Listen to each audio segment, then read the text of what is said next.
പ്രധാനപ്പെട്ട ഒരു വലിയ വാർത്ത വരികയാണ്. ശബരിമലയിൽ കൂടുതൽ സ്വർണ്ണക്കൊള്ള നടന്നിരിക്കുന്നു എന്നുള്ളതാണ്. SIT റിപ്പോർട്ടിന് ലഭിച്ചിരിക്കുകയാണ്. കൊള്ളയുടെ വ്യാപ്തി കൂടുകയാണ്.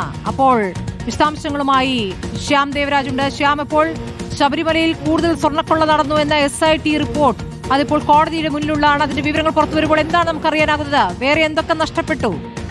ശബരിമലയിൽ കൂടുതൽ കൊള്ള നടന്നുവെന്നാണ് ഈ കോടതിയിൽ നൽകിയ റിപ്പോർട്ടിലൂടെ പുറത്തു വരുന്നത്. അതിൽ ഏറ്റവും പ്രധാനപ്പെട്ട കാര്യം ഈ സ്വർണം പതിച്ച 2 ചെമ്പുപാളികളിലും രാശിചിഹ്നങ്ങൾ ആലേഖനം ചെയ്തിരിക്കുന്ന സ്വർണം പതിച്ച 2 ചെമ്പുപാളികളിലും കട്ടിലയുടെ മുകൾപ്പടി സ്വർണം പതിച്ച ചെമ്പുപാളിയിലും ഉൾപ്പെടെ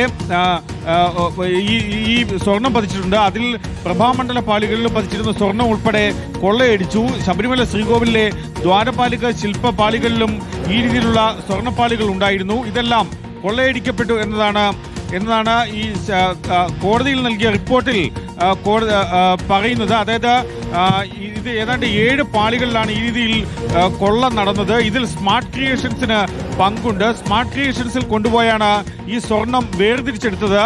മാത്രമല്ല ഇതിൽ ഈ 9ാം പ്രതിയായ പങ്കജ് ഭണ്ഡാരി ഈ പണിക്കൂലിയായി സ്വർണം എടുത്തിട്ടുണ്ട് എന്ന കാര്യമടക്കം കോടതിയിൽ നൽകിയ റിപ്പോർട്ടിൽ പറയുകയും ചെയ്യുന്നുണ്ട്. എടുത്ത സ്വർണത്തിന് തുല്യമായ ഏതാണ്ട് സ്വർണം 9ാം പ്രതി പങ്കജ് ഭണ്ഡാരിയിൽ നിന്ന് പിടിച്ചെടുത്തിട്ടുണ്ട് എന്ന കാര്യം കൂടിയാണ് ഈ SIT കോടതിയിൽ നൽകിയ റിപ്പോർട്ടിൽ വ്യക്തമാക്കുന്നത്. കട്ടിളപ്പാളികൾക്ക് മുകളിലെ ശിവരൂപം, വ്യാളിരൂപം എന്നിവയിലെ സ്വർണവും നഷ്ടമായി എന്ന കാര്യവും കൂടി SIT വ്യക്തമാക്കുകയും ചെയ്യുന്നുണ്ട്. ആ റിപ്പോർട്ട് പകർപ്പാണ് നമുക്ക് ലഭിക്കുന്നത്. ഈ സ്വർണ്ണക്കൊള്ളയിൽ കൂടുതൽ ഗൗരവതരമായ രീതിയിലുള്ള കാര്യങ്ങളാണ് SIT അന്വേഷണത്തിൽ കണ്ടെത്തുന്നത്. അതിൽ നിന്നുള്ള കാര്യങ്ങളാണ് പുറത്തു വരികയും ചെയ്യുന്നത്. ഇത് ഈ ഗോവർദ്ധന്റെ ഒരു ജാമ്യാപേക്ഷ ഹൈക്കോടതിയിലുണ്ട്. ഇത് ഈ ജാമ്യാപേക്ഷയെ എതിർത്ത് നൽകിയ റിപ്പോർട്ടിലാണ് ഇക്കാര്യം ഉള്ളത് എന്നാണ് നമ്മൾ മനസ്സിലാക്കുകയും ചെയ്യുന്നത്. എന്തായാലും ഇതിൽ പറയുന്നത് ഈ സ്വർണ്ണപ്രഭ പാളികൾ ഉൾപ്പെടെ ഉള്ളവയിൽ ഈ സ്വർണ്ണമോഷണം നടന്നു. ശബരിമല ശ്രീകോവിലിലെ ദ്വാരപാലക ശില്പപാളികളിൽ മാത്രമല്ല ഇത് നടന്നത്.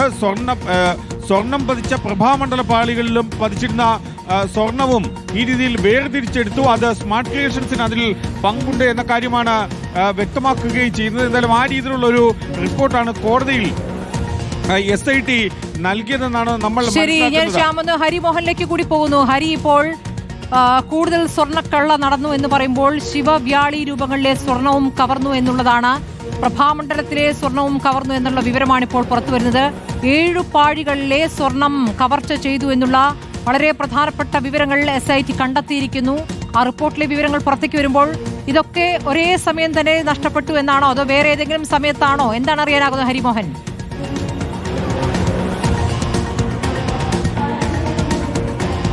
ഇപ്പോൾ നിലവിൽ SITയുടെ ഒരു കണ്ടെത്തലാണ് ഇപ്പോൾ റിപ്പോർട്ടിലുള്ളത്. അതുപ്രകാരം നേരത്തെ കണ്ടെത്തിയിട്ടുള്ള, അതായത് ദ്വാരപാലക പാളികളിലെയും കട്ടിളപ്പാളിയിലെയും സ്വർണം മാത്രമല്ല, അതിനപ്പുറത്തേക്ക് കൂടുതൽ സ്വർണം കടത്തിയിട്ടുണ്ടോ എന്നുള്ള കാര്യത്തിൽ ആണ് ഇപ്പോൾ SITയുടെ ഒരു സ്ഥിരീകരണം വന്നിരിക്കുന്നത്. അതായത് കൂടുതൽ പാളികളിൽ നിന്ന് ആ സ്വർണം കടത്തിയിരിക്കുന്നു. ശ്രീകോവിലിന്റെ കട്ടിളയ്ക്ക് മുകളിൽ പതിപ്പിച്ചിട്ടുള്ള ശിവരൂപവും വ്യാളിരൂപവും അടങ്ങിയ പ്രഭാമണ്ഡലത്തിലാണ് ഈ പറയുന്ന കൊള്ളസംഘം കൈവച്ചിരിക്കുന്നത് എന്നുള്ളതാണ് പ്രധാനമായിട്ട് പറയുന്നത്. അതിൽ എത്രയാണ് ഈ സ്വർണം എന്നതടക്കമുള്ള കാര്യങ്ങളിൽ ഇപ്പോഴും വ്യക്തത വരേണ്ടതുണ്ട്. അതിൽ ശാസ്ത്രീയ പരിശോധന പൂർത്തിയാകുമ്പോൾ മാത്രമേ കൊള്ളയുടെ വ്യാപ്തി തിരിച്ചറിയാൻ കഴിയുകയുള്ളൂ എന്നുള്ളതാണ് SIT ചൂണ്ടിക്കാണിക്കുന്നത്.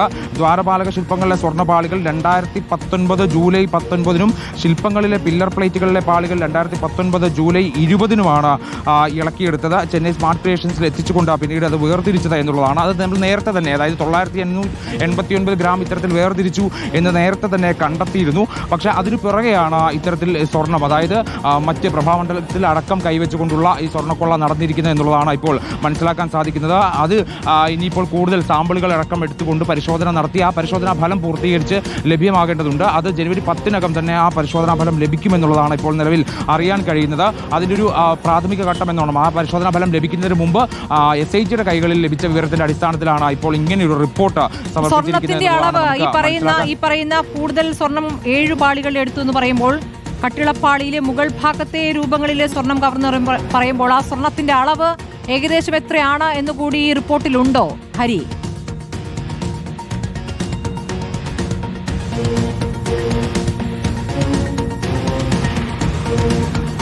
സ്മൃതി, നിലവിൽ ഈ റിപ്പോർട്ടിനകത്തുള്ളത് നേരത്തെ നമ്മൾ പറഞ്ഞതുപോലെ ദ്വാരപാലക പാളികളിലെ സ്വർണം വേർതിരിച്ചെടുത്തിട്ടുള്ള ആ കണക്ക്, അതായത് 989 ഗ്രാമിന്റെ ഒരു കണക്ക് മാത്രമാണ് ഇപ്പോൾ നിലവിൽ ഇതിനകത്ത് രേഖപ്പെടുത്തിയിട്ടുള്ളത് എന്നുള്ളതാണ് മനസ്സിലാക്കാൻ സാധിക്കുന്നത്. ഇപ്പോൾ പുറത്തു വന്ന കണക്കുകൾ പ്രകാരം 989 ഗ്രാം മാത്രമാണത്. അതിൽ 474 ഗ്രാം മാത്രമാണ് അതിൽ നിന്ന് ലഭിച്ചിട്ടുള്ളത്. അതായത് നിലവിൽ തത്തുല്യമായ സ്വർണം മാത്രമാണ് അതിൽ ലഭിച്ചിട്ടുള്ളത്. പക്ഷേ ഇത് എങ്ങോട്ട് പോയി എന്നതടക്കമുള്ള കാര്യങ്ങൾ ഇപ്പോഴും വ്യക്തത വന്നിട്ടില്ല എന്നുള്ളതാണ്. 2019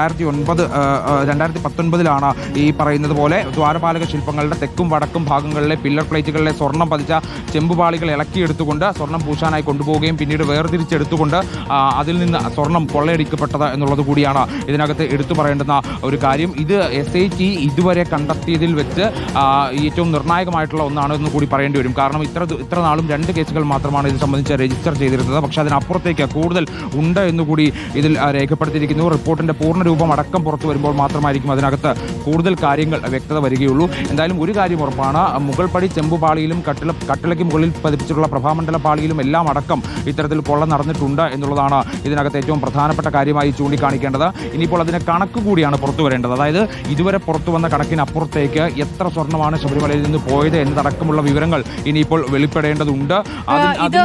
ഏത് കാലത്താണ് എന്നുള്ളതും പ്രധാനമാണല്ലോ. ഇത് പത്മകുമാറിന്റെ കാലത്താണ് അല്ലേ?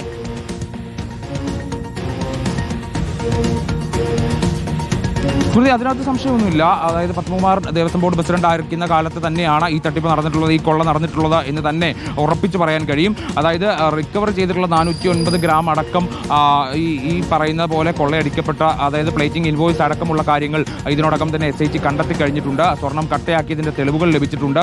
അതിൽ 2ാം പ്രതിയിൽ നിന്ന് 1ാം പ്രതി വാങ്ങിയെടുത്തത്, അതായത് ഉണ്ണികൃഷ്ണൻ പോറ്റി വാങ്ങിയെടുത്തത് അടക്കമുള്ള കാര്യങ്ങൾ SITയുടെ പക്കലുണ്ട്. ഇതെല്ലാം നടന്നതും പത്മകുമാറിന്റെ കാലത്താണ്. അതാണ് ഇത് പിന്നീട് പത്മകുമാറിനെ 2 കേസുകളിൽ പ്രതിയാക്കിയത്. ആദ്യഘട്ടത്തിൽ കട്ടിളപ്പാളി കേസിൽ മാത്രമാണ് പ്രതിയായിരുന്നത്, ഭരണസമിതി 2ാമത്തെ കേസിൽ മാത്രമാണ് പ്രതിയായിരുന്നത്. പക്ഷേ പിന്നീട് ഈ കണ്ടെത്തലുകൾ വന്നതോടുകൂടിയാണ് ദ്വാരപാലക പാളിയിൽ ആദ്യത്തെ കേസിൽ കൂടി പ്രതിയാക്കാനുള്ള തീരുമാനത്തിലേക്ക് SIT എത്തുകയും ചെയ്തത്. അതാണ് ഇപ്പോൾ പുറത്തു വരുന്ന വിവരങ്ങൾ പ്രകാരം അതിനും അപ്പുറത്തേക്ക് ഒരുപക്ഷെ 2 അല്ല 3 കേസുകൾ, അല്ല ഒരുപക്ഷെ 4 കേസുകൾ, അതായത് ദ്വാരപാലക പാളി കട്ടിളപ്പാളിയും അല്ലാതെ കൂടുതൽ നഷ്ടപ്പെട്ട സ്വർണത്തിന്റെ കണക്കുകൾ പ്രകാരം, അല്ലെങ്കിൽ കൂടുതൽ നഷ്ടപ്പെട്ട ഉരുപ്പടികളുടെ കണക്കുകൾ പ്രകാരം ഒരുപക്ഷെ കൂടുതൽ കേസുകൾ രജിസ്റ്റർ ചെയ്യാനുള്ള സാധ്യത പോലും ഈ ഘട്ടത്തിൽ തള്ളിക്കളയാൻ കഴിയില്ല എന്നുള്ളതാണ് നമുക്ക് പറയാൻ കഴിയുന്ന ഒരു പ്രധാനപ്പെട്ട കാര്യം. കൊല്ലം വിജിലൻസ് കോടതി നൽകിയിട്ടുള്ള റിപ്പോർട്ടിലാണ് ഈ നിർണായകമായിട്ടുള്ള വിവരങ്ങൾ. വളരെ പ്രധാനപ്പെട്ട വിവരങ്ങളാണ് SIT റിപ്പോർട്ടിലെ വിവരങ്ങളാണ് റിപ്പോർട്ടർ പുറത്തുവിട്ടിരിക്കുന്നത്.